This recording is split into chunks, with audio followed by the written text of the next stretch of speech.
Hello friends, मैं समीर। आप लोगों का अपने चैनल टेक्निकल आईटीआई में स्वागत है। तो कैसे हैं आप सब? उम्मीद करते हैं कि आप लोग बहुत अच्छे होंगे, स्वस्थ होंगे, मस्त होंगे, अच्छे से पढ़ाई कर रहे होंगे। गाइस, आज हम लोग 14 नंबर चैप्टर का जो है एमसीक्यू देखेंगे। ठीक है, तो रेडी हैं आप लोग? तो चलिए फिर स्टार्ट करते हैं। गाइस, स्टार्ट करने से पहले आप लोगों से एक रिक्वेस्ट है कि अभी तक वीडियो को लाइक नहीं किए तो वीडियो को लाइक कर दीजिए, चैनल को सब्सक्राइब कर लीजिए, बेल आइकन को प्रेस कीजिए, जिससे टाइम टू टाइम वीडियो की नोटिफिकेशन मिलती रहेगी। कोई भी कन्फ्यूजन हो, कोई भी सुझाव तो कमेंट बॉक्स में कमेंट करके जरूर बताइएगा। आपको हर क्वेश्चन का रिप्लाई दिया जाएगा, हर प्रॉब्लम का सलूशन किया जाएगा। ठीक है, और टेलीग्राम चैनल ज्वाइन कर लीजिए, जिससे टाइम टू टाइम वीडियो की नोटिफिकेशन मिलती रहेगी। और अपने फ्रेंड सर्कल में, व्हाट्सएप ग्रुप में शेयर कीजिए, ताकि वो लोग भी जो है वीडियो का लाभ उठा पाए। तो चलिए फिर स्टार्ट करते हैं। अभी तक लाइक नहीं किया तो लाइक कर दीजिए। तो आज जो है आप लोगों को 35 क्वेश्चन कराएंगे एमसीक्यू का। तो चलिए फिर स्टार्ट करते हैं। तो देखिए सबसे पहला क्वेश्चन आपके सामने है। क्या है? देखिए, एक अस्थायी चुंबक बल कुंडली यंत्र में जो है अवमंदन बल उत्पन्न करने के लिए कौन सी विधि प्रयोग की जाती है? बताइए। वायु अवमंदन, कमानी अवमंदन, ईडी करंट अवमंदन, द्रव अवमंदन। बताइए कौन सा होगा इसका राइट आंसर? तो गाइस, इसका जो राइट आंसर हो जाएगा ऑप्शन नंबर सी हो जाएगा। ठीक है, ईडी करंट अवमंदन हो जाएगा। ठीक है, चलिए अगला क्वेश्चन देखते हैं। अगला क्वेश्चन देखिए, दूसरा क्वेश्चन क्या है? यदि वैद्युतिक मापक यंत्र का जो है संकेतक बिना कंपास किए शीघ्र ही अपने अंतिम जो है विस्तरण जो है विन्यास अथवा अवस्था प्राप्त कर लेता है, यदि तो जो है उसमें उचित अवमंदन जो है उपस्थिति हो, उसमें अवमंदन उपस्थिति न हो, उसमें निम्न अवमंदन उपस्थिति हो, और उसमें उच्च अवमंदन उपस्थिति हो। बताइए इसका राइट आंसर कौन सा हो जाएगा? तो इसका जो राइट आंसर हो जाएगा ऑप्शन नंबर ए हो जाएगा इसका राइट आंसर। ठीक है, चलिए अगला क्वेश्चन देखते हैं। अगला क्वेश्चन देखिए क्या है? वैद्युतिक मापक यंत्रों के जो है कमानी के जो है निर्माण के लिए सबसे उपयुक्त धातु है। बताइए कौन सा है? इस्पात है, नाइक्रोम है, यूरेका है, या फिर फॉस्फर ब्रोंज है। बताइए इसका राइट आंसर कौन सा हो जाएगा? तो गाइस, इसका जो राइट आंसर हो जाएगा ऑप्शन नंबर डी इसका राइट आंसर हो जाएगा। ठीक है, चलिए अगला क्वेश्चन देखते हैं। देखिए 4 नंबर क्वेश्चन क्या है? किसी वैद्युतिक मापक यंत्र के सचल भाग पर जो है कार्यरत टॉर्क है। बताइए कौन सा टॉर्क है? विचलन घुमाव टॉर्क, जो है नियंत्रण घुमाव बल, अवमंदन घुमाव बल, ये सभी। बताइए इसका राइट आंसर कौन सा हो जाएगा? तो गाइस, इसका जो राइट आंसर हो जाएगा आपका ऑप्शन नंबर डी हो जाएगा। ये सभी बल जो है आपको काम करते हैं। ठीक है, अगला पॉइंट देखिए, अगला क्वेश्चन देखिए क्या है? निम्नलिखित में से कौन सा यंत्र एब्सोल्यूट वर्ग है? बताइए कौन सा है? गैल्वेनोमीटर है, या फिर टेंजेंट गैल्वेनोमीटर है, या मिली एम्पियर है, सॉरी मिली एमीटर है, या फिर वोल्ट मीटर है? बताइए कौन सा है इसका राइट आंसर? तो गाइस, इसका जो राइट आंसर हो जाएगा गैल्वेनोमीटर हो जाएगा। ठीक है, ऑप्शन नंबर ए हो जाएगा राइट आंसर। ठीक है, अगला क्वेश्चन देखते हैं। देखिए क्या है? नीचे दिए गए चित्र में पेंच 1 के द्वारा निम्न में से कौन सा कार्य किया जा सकता है? कौन सा कार्य किया जाता है? देखिए इस चित्र में जो दिखाया गया है यहाँ पे जो है पेंच 1 को, इसके हेल्प से जो है हम लोग कौन सा कार्य कर सकते हैं? ठीक है, तो देखिए आपका जो है इसमें पहला ऑप्शन है यंत्र के शीघ्रता जो है सुमाहित संयोजित की जांच की जाती है। दूसरा है आपका जो है यंत्र की माप सीमा परिवर्तित की जाती है। तीसरा आपका यंत्र के संकेतक को शून्य स्थिति पर समायोजित किया जाता है। और लास्ट है आपका डी है उपरोक्त में से कोई नहीं। बताइए इसका राइट आंसर कौन सा हो जाएगा? तो गाइस, इसका राइट आंसर हो जाएगा ऑप्शन नंबर सी इसका राइट आंसर हो जाएगा। ठीक है, यंत्र के संकेतक को शून्य स्थिति पर समायोजित किया जाता है। ठीक है, चलिए अगला क्वेश्चन देखिए क्या है? चल रहो धारा मापी में निम्न में से कौन सी अवमंदन विधि जो सामान्यतः अपनाई जाती है? बताइए वायु अवमंदन, द्रव अवमंदन, एडी करंट अवमंदन, या फिर विस्कोसिटी अवमंदन। बताइए इसका राइट आंसर कौन सा हो जाएगा? तो गाइस, इसका जो राइट आंसर हो जाएगा ऑप्शन नंबर ए इसका राइट आंसर हो जाएगा। ठीक है, चलिए वायु अवमंदन हो जाएगा इसका राइट आंसर। अगला क्वेश्चन देखिए क्या है? चित्र में कौन सा यंत्र दर्शाया गया है? बताइए, जो चित्र में दिख रहा होगा आपको, ये कौन सा यंत्र है आपका? तो गाइस बताइए कौन सा है? ये डायनामोमीटर है, या फिर चल लोच यंत्र है, या फिर चल कुंडली यंत्र है, या फिर थर्मो युग्म यंत्र है? बताइए इसका राइट आंसर कौन सा हो जाएगा? तो गाइस, इसका जो राइट आंसर हो जाएगा ऑप्शन नंबर बी हो जाएगा, चल लोह यंत्र है। ठीक है, ऑप्शन नंबर बी इसका राइट आंसर हो जाएगा। ठीक है, 9 नंबर क्वेश्चन देखिए क्या कहता है।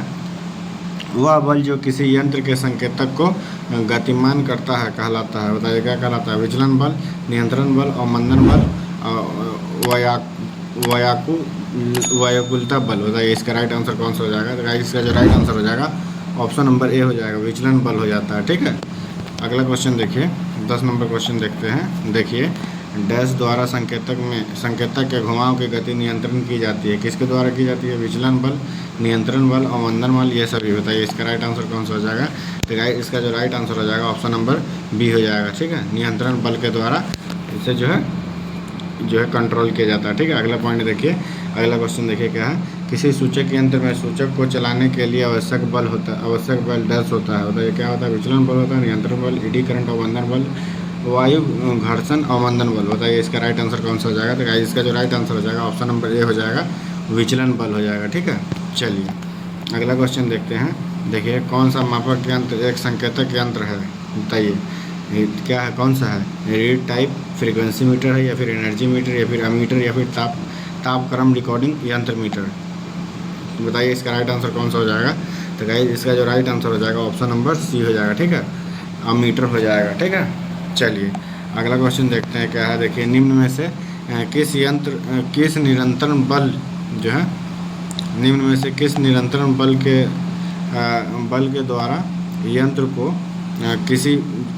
किसी भी स्थिति में रखा जाता है। बताइए किसके द्वारा रखा जाता है। गुरुत्वीय नियंत्रण बल, स्प्रिंग नियंत्रण बल, या फिर द्रव घर्षण नियंत्रण बल, या फिर हाइड्रोलिक घर्षण नियंत्रण बल। बताइए इसका राइट आंसर कौन सा हो जाएगा। तो गाइस इसका जो राइट आंसर हो जाएगा ऑप्शन नंबर बी हो जाएगा, स्प्रिंग नियंत्रण बल के द्वारा इसे कंट्रोल में रखा जाता है। ठीक है, अगला क्वेश्चन देखिए क्या है।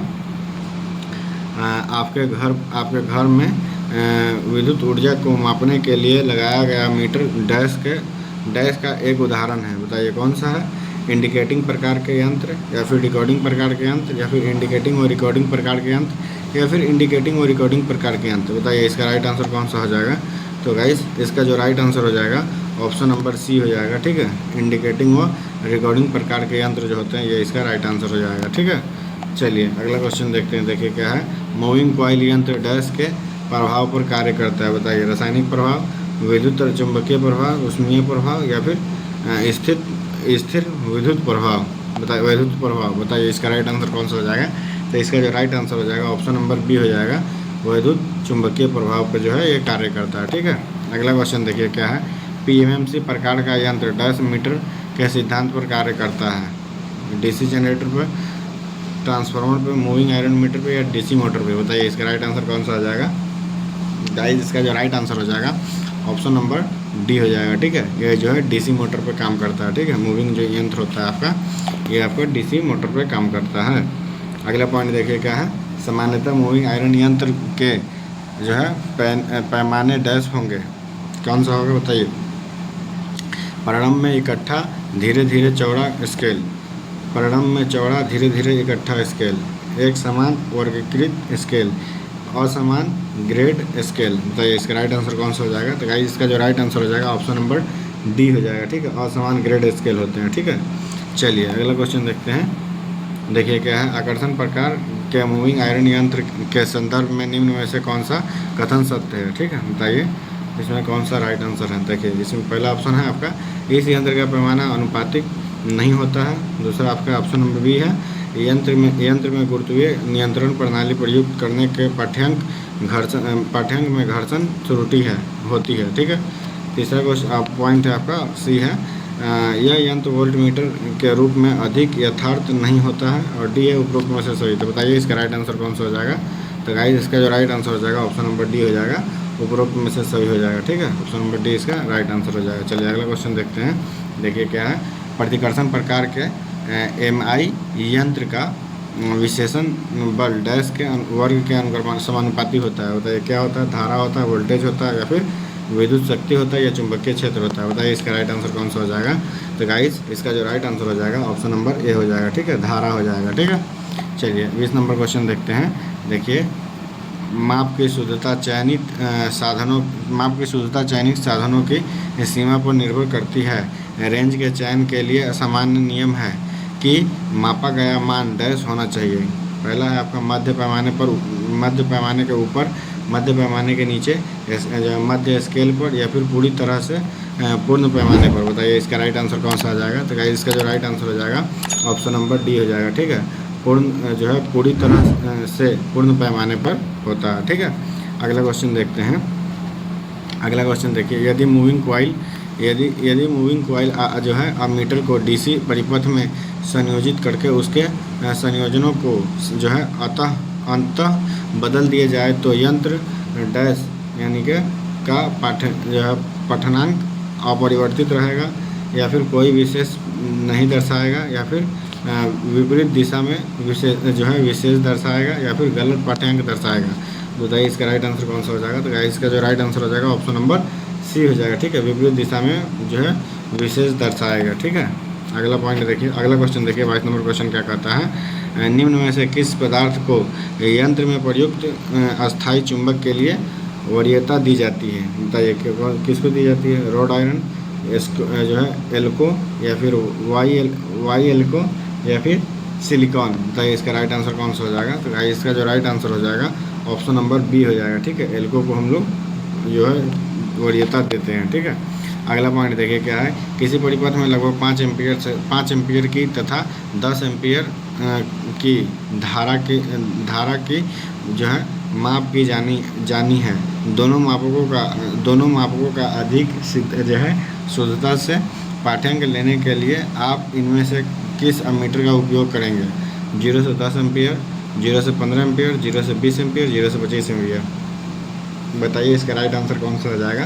तो गाइस इसका जो राइट आंसर हो जाएगा ऑप्शन नंबर ए हो जाएगा। ठीक है, 0 से 10 एम्पीयर का हम लोग जो है अमीटर लेंगे। ठीक है, चलिए अगला क्वेश्चन देखते हैं। देखिए क्या है, आपको एक 3 phase 5 HP 450 volt 50 hertz squirrel cage induction motor द्वारा जो DOL स्टार्टर से संयोजित है ली गई धारा का निरीक्षण करने के लिए एक मीटर जोड़ना है, जो है मीटर परिपथ में संयोजित करने के लिए उपयुक्त अमीटर का पड़ास डैश होता है। देखिए 0 से 30 एम्पीयर यानी कि विपरीत स्केल है।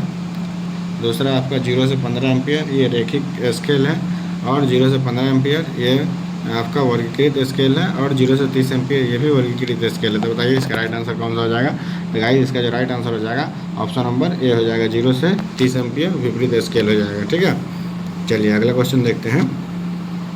25 नंबर क्वेश्चन देखिए क्या है, मापन यंत्रों में जो है प्रायः अस्थायी चुंबक के लिए स्थिर प्रतिरोधक हेतु किस पदार्थ का प्रयोग किया जाता है। एल्को, एल्युमिनियम, तांबा, इस्पात।